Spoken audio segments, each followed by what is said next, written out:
അപ്പോൾ ഞാൻ പറയാൻ ഉദ്ദേശിക്കുന്ന കാര്യം വലിച്ചു നീട്ടില്ലാതെ പറയാം. നമ്മുടെ ഉള്ളിലുള്ളൊരു കാര്യം എന്ന് പറഞ്ഞത് അത് എക്സ്പ്രസ് ചെയ്യാത്തടത്തോളം കാലം അത് അവിടെ തന്നെ കിടക്കും. പല കാര്യങ്ങളിലായിരുന്നില്ല, ഒരു അഭിപ്രായമായിരുന്നാൽ കൂടിയും അത് നമ്മൾ മനസ്സിട്ട് അലട്ടുന്നേക്കാളും ഒരിക്കലെങ്കിലും നമ്മൾ എന്ത് ചെയ്യുക, എക്സ്പ്രസ് ചെയ്യാൻ ശ്രമിക്കുക. ചിലർക്ക് അത് അപകർഷതാബോധം ഉണ്ടായിരിക്കും. എനിക്കത് പറയാൻ പാടാണ്, എനിക്ക് പറയാൻ ബുദ്ധിമുട്ടാണ്, അല്ലെങ്കിൽ എനിക്ക് എഴുതാൻ ബുദ്ധിമുട്ടാണ്, അല്ലെങ്കിൽ അത് പറഞ്ഞ് എഴുതി എനിക്ക് വരി എഴുതി അത് പാടാനുള്ള ബുദ്ധിമുട്ട്. നമ്മൾ ഒരിക്കലും ഒരു ഗോഡ് ലെവൽ വ്യക്തികളല്ല, അല്ലെങ്കിൽ ഇമ്മോർട്ടൽസ് അല്ല.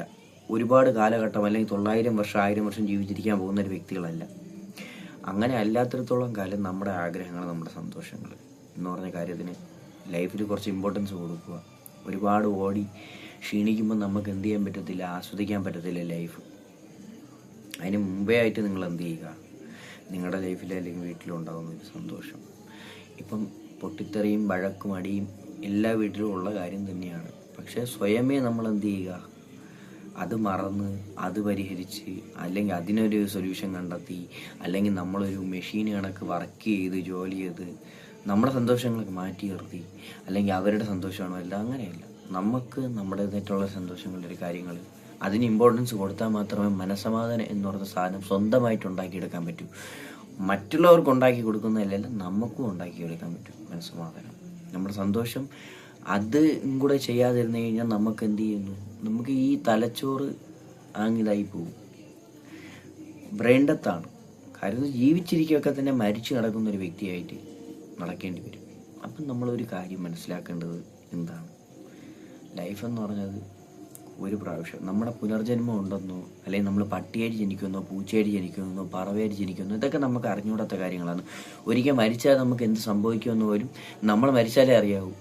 അതെന്താണ് സംഭവിക്കാമെന്ന്. നല്ല ഒരു വേറൊരാൾ മരിക്കുമ്പോൾ ആളുടെ ജീവൻ പോയി അല്ലെങ്കിൽ ആ ശരീരത്തിൽ നിന്ന് ജീവൻ പോയി എന്ന് മാത്രമേ നമുക്കറിയാൻ പറ്റൂ. അതിൻ്റെ ഫ്യൂച്ചറായിട്ടുള്ള നമ്മൾ സ്ഥാപിക്കുന്ന മതവും ജാതിയും കാര്യങ്ങളും എല്ലാം നമ്മളൊരു വശത്തിരിക്കുകയും മറ്റൊരു വശം നമ്മളത് പറയുന്നു, അനശ്വരത്വം മറ്റേതാണ് മറിച്ചതാണെന്നൊക്കെ പറയുന്നു. അത് സ്വന്തം ലൈഫിൽ വന്നാൽ മാത്രമേ എക്സ്പീരിയൻസ് ചെയ്യാൻ പറ്റൂ. ഇല്ലാത്തടത്തോളം കാലം അതൊക്കെ നമുക്ക് എന്ത് ചെയ്യുന്നു, അതൊക്കെ നമുക്ക് പറയുന്നതിലൊരു വാല്യൂ നമ്മൾ കൽപ്പിക്കുന്നുണ്ട്. ഓക്കെ, അത് കൽപ്പിക്കാം. പക്ഷേ അത് കൽപ്പിക്കുന്നതിനോടൊപ്പം തന്നെ നമ്മളാരും മറ്റു ഒരുപാട് കാലഘട്ടം ജീവിച്ചിരിക്കുന്ന ഒരു വ്യക്തികളല്ലാത്തടത്തോളം കാലം ലൈഫിൽ ഓരോ മൊമെൻറ്റും സന്തോഷം കിട്ടുന്നതാണെങ്കിൽ സന്തോഷം കിട്ടാൻ തന്നെ ശ്രമിക്കുക. അത് നമ്മൾ നേടിയെടുക്കാൻ തന്നെ ശ്രമിക്കുക. എല്ലാത്തിനും കാര്യം നമ്മുടെ സന്തോഷവും സമാധാനവും എന്ന് പറഞ്ഞ കാര്യം നമുക്ക് തന്നെ ഉണ്ടാക്കിയെടുക്കാൻ പറ്റും. നമ്മൾ ഒരുപാട് ജോലി ചെയ്ത് പൈസ ഉണ്ടാക്കി നമ്മൾ കോടീശ്വരരാവാൻ ശ്രമിക്കും തോറും അങ്ങനെ ശ്രമിക്കുന്നവരും സമൂഹത്തിൽ ഇന്നൊരു ചെറിയ ജോലി ജീവിക്കുന്നവരൊക്കെ അവർ പരാജിതരല്ലെന്ന് സ്വയം വിശ്വസിച്ച് കഴിഞ്ഞാൽ തീരാവുന്ന പ്രശ്നമേ ഉള്ളൂ. അവർക്ക് ജോലി ചെയ്യാനുള്ള കഴിവുണ്ട്, അവർ പൈസ ഉണ്ടാക്കുന്നുണ്ട്, അവർ കുടുംബത്തെ നോക്കുന്നുണ്ട്, അവരെ ചോദിച്ച് സന്തോഷങ്ങൾ ചെയ്യുന്നുണ്ട്. അവരെല്ലാം എന്ത് ചെയ്യുന്നു, വിജയികളാണ്. എല്ലാം മനസ്സിലാക്കരുത് ഒരു കാര്യം, നമ്മളാരും താഴ്ന്നവനുമല്ല ഉയർന്നവനുമല്ല, മനുഷ്യരാണ്. അങ്ങോട്ടും ഇങ്ങോട്ടും സ്നേഹിക്കുക, പരസ്പരം സ്നേഹം, സ്വന്തമായിട്ട് സ്നേഹിക്കുക. സ്വന്തമായിട്ട് സ്നേഹം ഉണ്ടെങ്കിൽ മാത്രമേ നമുക്ക് എന്ത് ചെയ്യാൻ പറ്റും, മറ്റുള്ളവരെ സ്നേഹിക്കാൻ പറ്റുള്ളൂ. അതാദ്യം മനസ്സിലാക്കുക.